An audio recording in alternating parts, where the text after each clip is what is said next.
Hello and welcome to Resident Evil 3, the board game.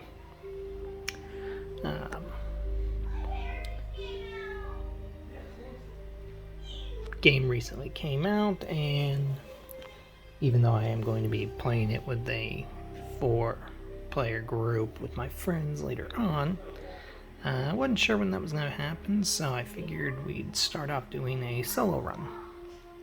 Just see how it goes. And as nobody had placed any gameplay videos since the demos last year, I figured, what the hell, we'll record it and we'll put it online and have fun with that. So, I'm going to be playing the solo version,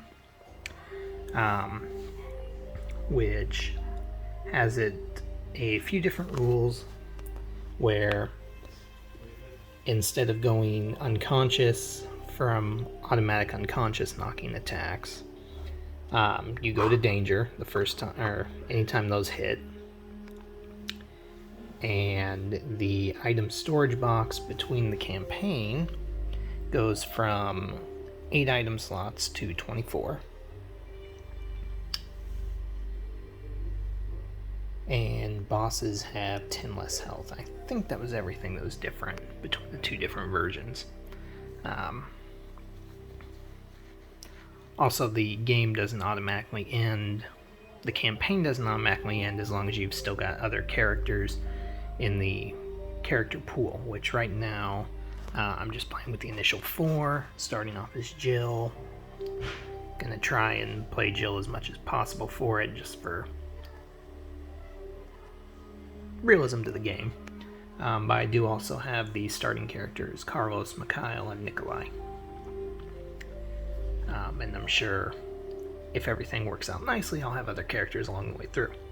I'll also be playing the survival horror rule set for it, where characters, if they die, are permanently dead. And they're more narrative scenarios to unlock other cards, other player characters, upgrades. Upgrade characters are in full effect. Yeah. Probably some other things I can't think of right this second, but right now I've got the game set up with the demo area, which is the starting scenario in the warehouse from the rulebook itself. I've got my already painted zombies from Resident Evil 2 board game. Haven't done any of the ones from Resident Evil 3. And my painted Jill over there at the starting point. Obviously, if you've played the board game, the Resident Evil 2 board game, you don't need to start with the demo because you kind of already know what you're doing, but I'd still recommend it for anyone because the odds are kind of stacked in your favor with it just having zombies. And you can get an extra 4 items to start, which are 2 handgun bullets and 2 green herbs if you go through and collect everything. So, from experience with the Resident Evil 2 board game, that can be a pretty big boost. And with this one, with Nemesis lurking around and potentially showing up just about anywhere, well, that could be huge to have those extra bullets. So, go ahead and get the handgun dial set. So we're ready to go. Got all my inventory, knife, first aid spray, handgun. Starting off at full health. Jill's 2 abilities. Reposition if she rolls a large dodge with an attack. After the attack's finished, she can move to an adjacent square, and the first time she would become unconscious during a scenario, she instead goes to danger and then moves to an adjacent square. Then the zombies all have their threat level 1, which is indicated here. They move 1 square at a time. They have 1 health. Their attacks require them to be in the same square as the player and do 1 damage. So, I've got the tension deck set up as per the rules. I've got the A deck set up as per the rules, which again was 2 green herbs and 2 handgun bullet reloads. So I will set the camera up to overlook the board game and we'll get this set up. So see you in a second. And I really hope the angle on this looks good, because this might wind up looking absolutely terrible and not go anywhere. But, okay, so, for those unfamiliar with the game, I'll kind of go through things as we go through them. Each character has 4 actions that they can take a turn. You can move, you can attack, open and close doors. If there's other players, you can trade items with other players. You can discard items, you can pick up items.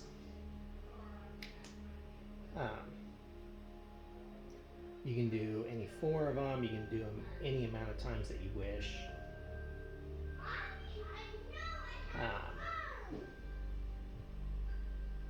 Yeah, that's pretty much what there is there. The ultimate goal is to complete the scenario objective and then leave the scenario. In this case, the objective is to reach the end square, which is here, without dying. If any of the doors, which are all currently closed, any doors that are open count as linking the tiles that are between that door.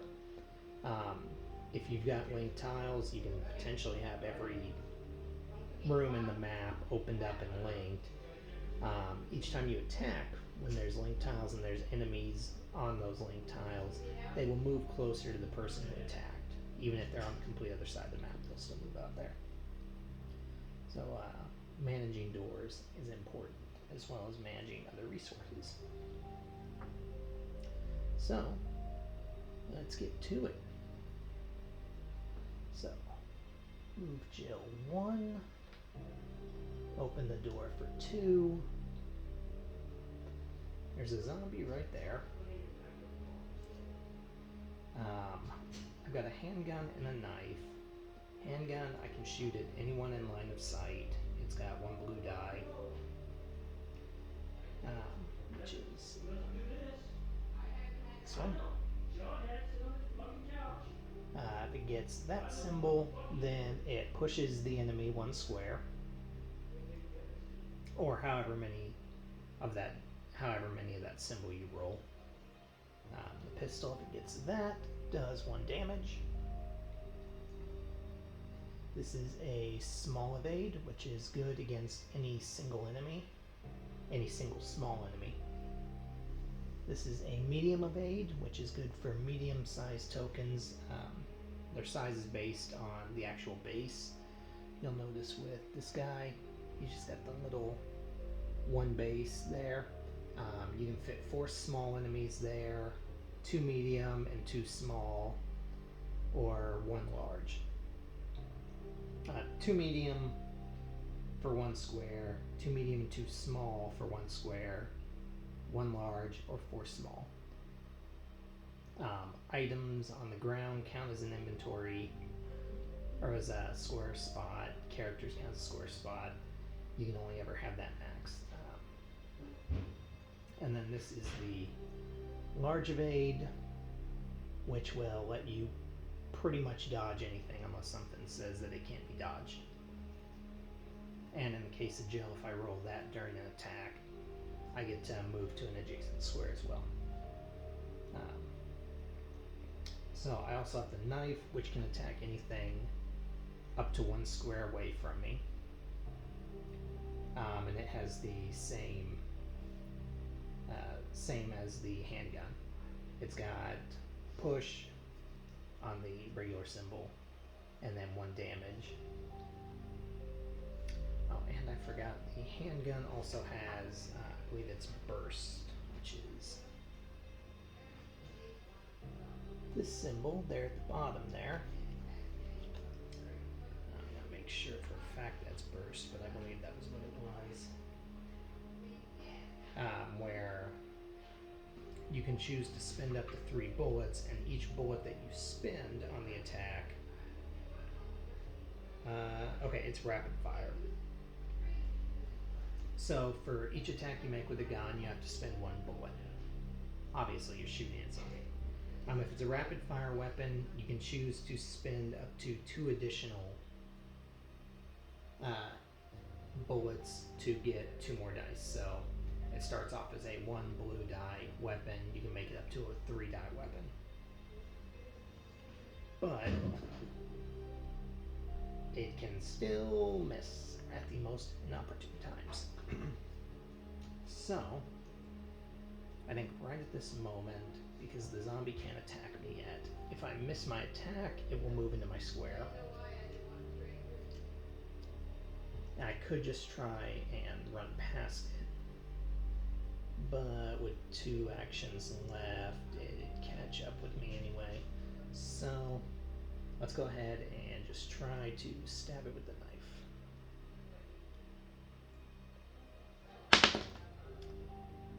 And we got a small dodge, which means the attack misses. The zombie moves into my square. And we'll try it again here. And this time, if it misses, then the zombie's going to immediately bite me.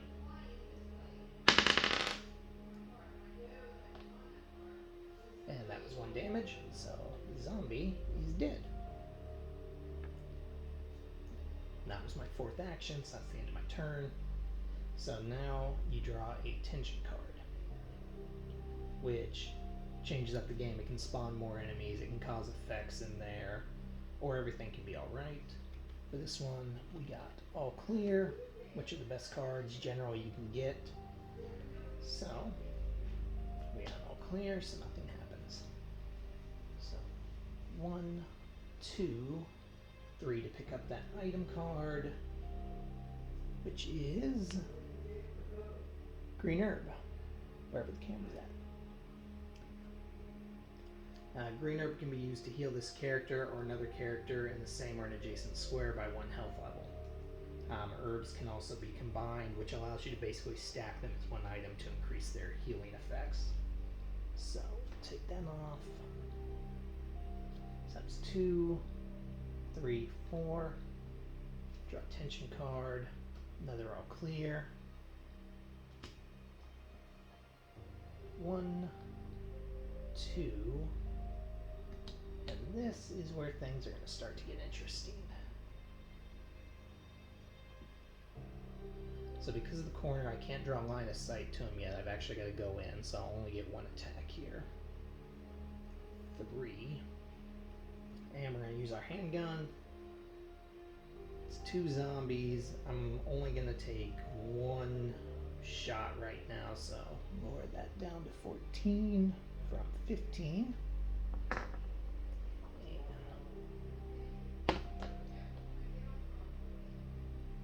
And that's why you don't try and roll on the board. It's a large evade. So the zombies move closer, but I also get to move. So they will go the shortest route towards me. So they'll both go there. And with my large evade, I'm going to move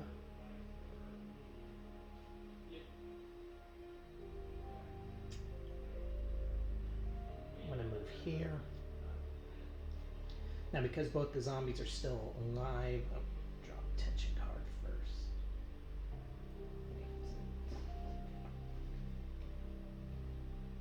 Sorry, there's changes in some of the other rules for the harder difficulty I was reading. So I'm trying to, I recall, yeah, they did this beforehand, so. So before I draw the tension card, they both move into my square. They don't attack though because they didn't start in the square, so If they had been in my square to begin with, then they would have just attacked me. Okay, so now tension card, and we've got another all clear. So, next turn, I can try and dodge past the zombies to just grab the item. But to dodge past them, I have to make a small evade, or I have to make a medium evade because there's two of them in my square. And if I don't make it, then I don't move, and they automatically hit me.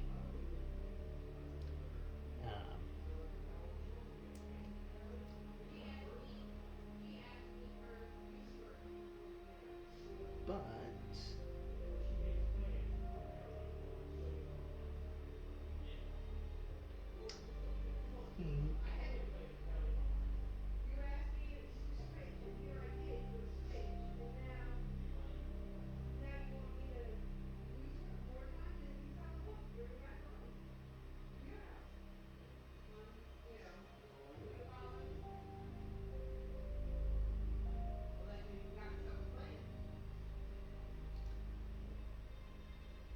so at this point, they'll automatically hit me if I fail the evade, or if I fail to kill one of them. If I do manage to kill one of them, then the other one won't attack. I don't know why that is, but if you attack somebody in the same square, then, and there's multiple, the other one won't attack you if you manage a successful attack. I don't know why that is, but that's the way it is.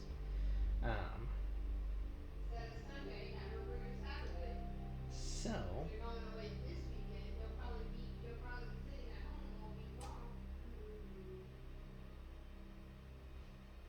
and if they do manage to hit me, then I get to push the one that hits me out the square.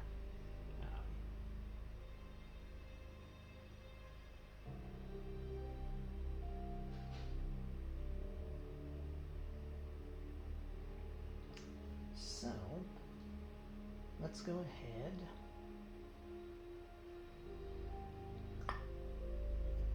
Let's just try and kill one of them, so it's one less problem to worry about.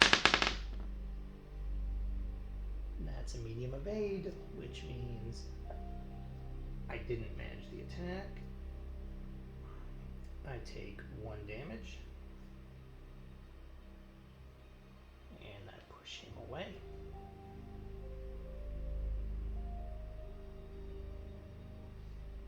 Attack the other.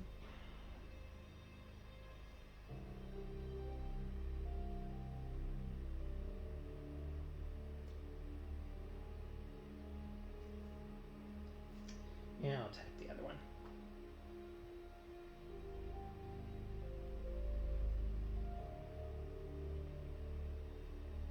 Yeah. And I take another damage.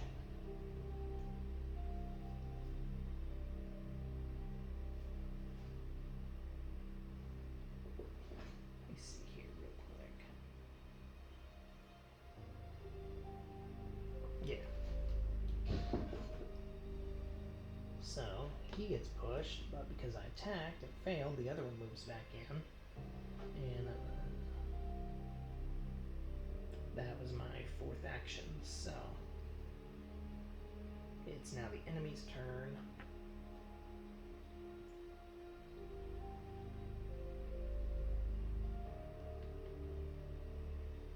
The one that's in the square attacks, but I dodge it, and the other one moves in. Draw a tension card, all clear. So, after last round, we are in a bit of a sticky situation here because we are down 2 health, and we're down 2 health, and both the zombies are still here on our square where they started. So, I'm going to spend 3 ammo on this first attack. So, taking my handgun counter down to 11 from 14.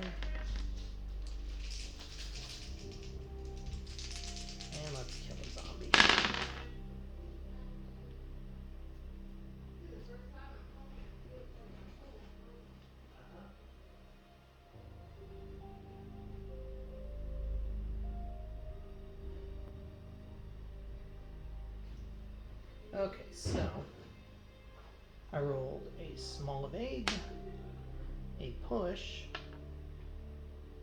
and the damage. So some weapons allow you to affect multiple enemies. Pistol's not one of them, so the push and the damage would both go against one enemy, which, because it's a zombie, is going to kill it, so got that.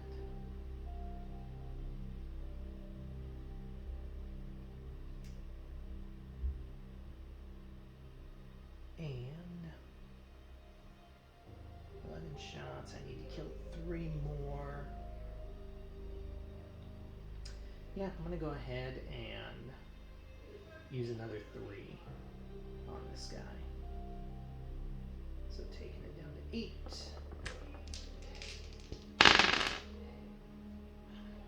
And that is 3 pushes. Not a single bit of damage among it, but I can go 1, 2, 3. So that can work too. You don't always need to kill every enemy. Sometimes you just need them out of the way. So that was 2, 3, 4. So for the moment, he's taken out of the picture. It's the end of the turn. I don't have to worry about anything there. Tension card, all clear. 1, 2, 3 to pick up the item card, which is handgun bullets. Increase this character's handgun or Eagle 6.0 handgun by 8 when used. So that makes my 5th item I have. Jill can carry 8 items total. So that was 3rd action. 4th action, we're going to move here. And tension, all clear. So 1 to open the door, 2 step in, 3. Yeah. So 2 to step in, 3 to move here, 4 to pick up the item, which is the other handgun bullets. Which brings me up to 6 items. Open door, 2, 3, 4. So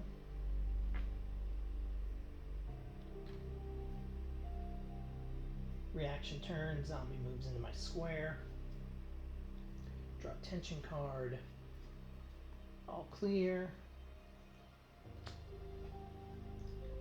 Next round, we are going to attempt to just dodge past the zombies. Or dodge past the zombie. Jill has 2 dice to roll for her dodge pool when attempting this, so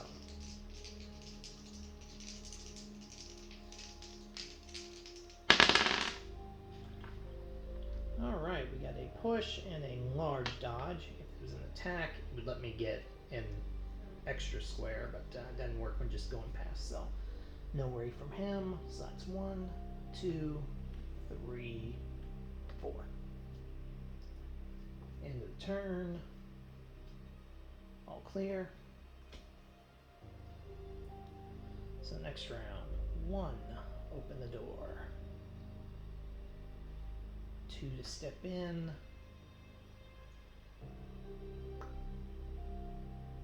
And we'll spend 3 bullets to shoot this guy.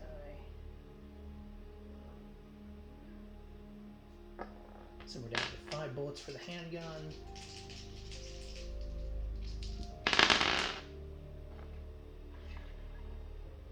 That's 2 pushes and a medium evade. That's a push, not a damage. So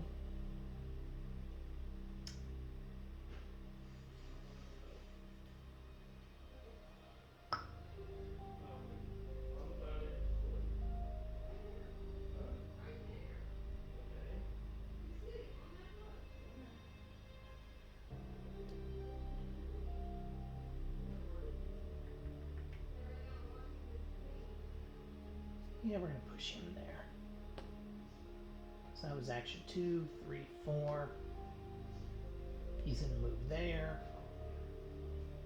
Tension card, clear. There are other cards in here that aren't all clears, but it's predominantly all clear right this moment, and the tension deck will evolve with the game. So eventually I have more things. It's just right now, luck of the draw is saying we're getting all the all clears, which sometimes you want, and sometimes, especially like if you're dealing with characters like Nemesis, you don't want all your all clears at once, because then you wind up, you're trapped down area with Nemesis, and suddenly you're spawning a bunch of zombies on top of you as well. So, draw the last item, which is a healing herb.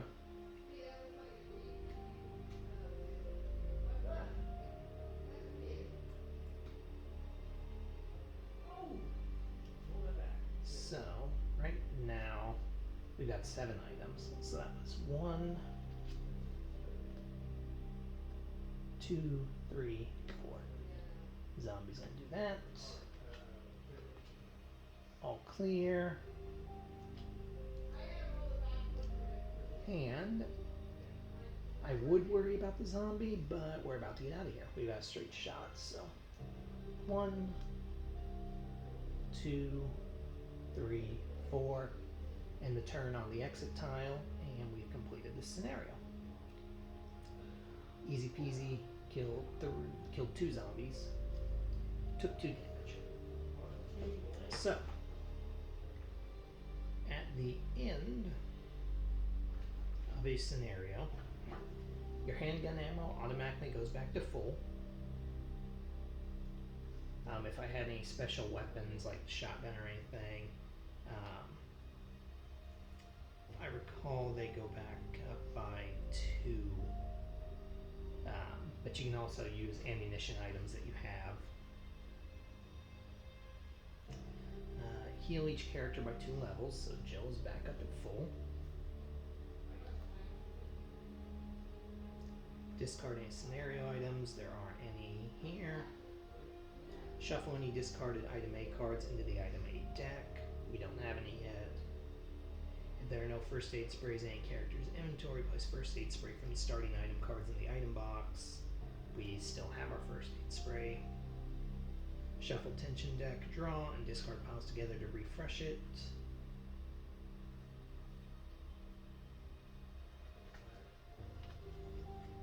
Discard any remaining ink ribbon tokens, which didn't really come up here, but you get ink ribbons which you use to refresh the tension deck in the game. Because if the tension deck runs out, in most cases, you automatically fail the scenario. And the city danger track goes up by 1.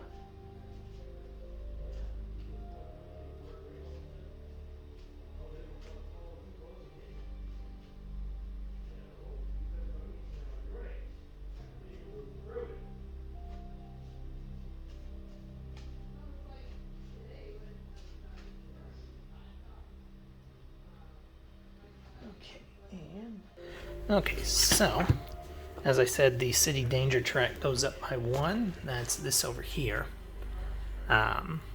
So it goes up from the starting spot to there. When it gets up to the orange section, tension cards start having different effects and various other things like that.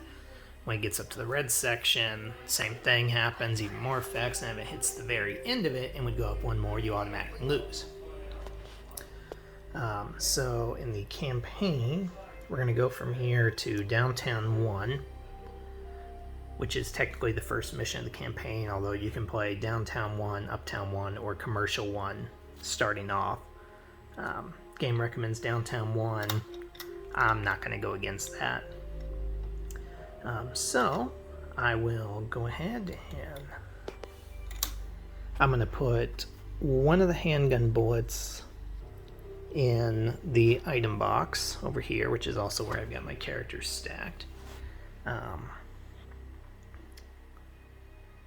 And I'm going to combine the 2 green herbs into 1 item, so they'll do double healing. They'll heal 2 health levels, and I'll keep one of the handgun bullets So that'll put me at 5 out of 8 items I'm currently carrying. And we'll get the next scenario set up, and we will see you then.